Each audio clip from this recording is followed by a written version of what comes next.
نبی پاک صلی اللہ تعالیٰ علیہ وآلہ وسلم سے عثمان غنی رضی اللہ تعالیٰ عنہ کی محبت اور عشق کا کیا عالم تھا، کیا بات کہ نبی پاک علیہ الصلوۃ والسلام سے عثمان غنی رضی اللہ تعالیٰ عنہ یہ بڑی محبت فرماتے تھے۔ ایک مرتبہ آقا صلی اللہ علیہ وآلہ وسلم کی خدمت میں حاضر ہوئے اور عرض کی کہ یا رسول اللہ صلی اللہ علیہ وآلہ وسلم، آپ کے اصحاب سمیت میں آپ کی دعوت کرنا چاہتا ہوں، سبحان اللہ۔ اپنے دوستوں سمیت میرے گھر تشریف لائیے۔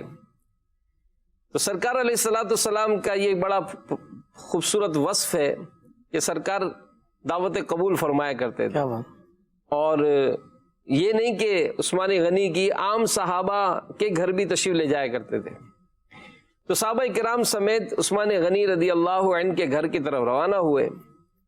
اب دیکھیں عشق اور محبت کی بات ہے، کتنا خوبصورت انداز ہے۔ کبھی تصور کریں کہ یہ کیسی محبتیں تھیں، یہ کیسی الفتیں تھیں، یہ کیسی چاہتیں تھیں کہ نبی پاک علیہ الصلوۃ والسلام عثمان غنی کے گھر کی طرف تشریف لے جا رہے ہیں، عثمان غنی رضی اللہ تعالیٰ عنہ یہ پیچھے پیچھے تشریف لے جا رہے ہیں، کیا بات اور سرکار علیہ الصلوۃ والسلام کے قدم مبارک یہ گن رہے تھے۔ تو حضور صلی اللہ علیہ وآلہ وسلم نے فرمایا کہ عثمان میرے قدم کیوں گن رہے ہو؟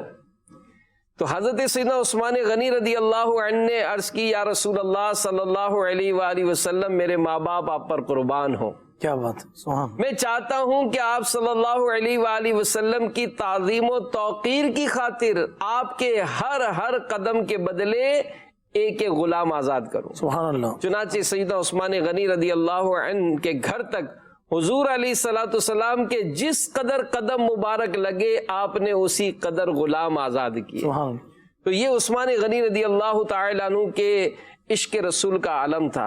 اور عشق رسول میں یہ بھی بات ہے کہ وہ جو وضو والا جو واقعہ ہے، اچھا اس میں اگر اتباع سنت کو دیکھا جائے نا، ایک عشق رسول اور ایک اتباع سنت، جی تو امیر علیہ سنت نے اپنے رسالہ کرامات عثمان غنی میں لکھا ہے، جو آپ نے فرمایا سیدنا عثمان غنی رضی اللہ تعالیٰ عنہ ایک بار وضو کرتے ہوئے مسکرانے لگے۔ لوگوں نے وجہ پوچھی تو فرمانے لگے کہ میں نے ایک مرتبہ سرکار نامدار صلی اللہ علیہ وسلم کو اسی جگہ پر وضو فرمانے کے بعد مسکراتے ہوئے دیکھا تھا، لہٰذا آج بھی میں اس ادا کو ادا کر رہا ہوں۔ سبحان اللہ۔ اور اس کے علاوہ بھی سیدنا عثمان غنی رضی اللہ تعالیٰ عنہ یہ نہیں یوں سمجھیے کہ یہ عشق مصطفیٰ صلی اللہ علیہ وسلم کا عملی نمونہ ان کی ذات تھی۔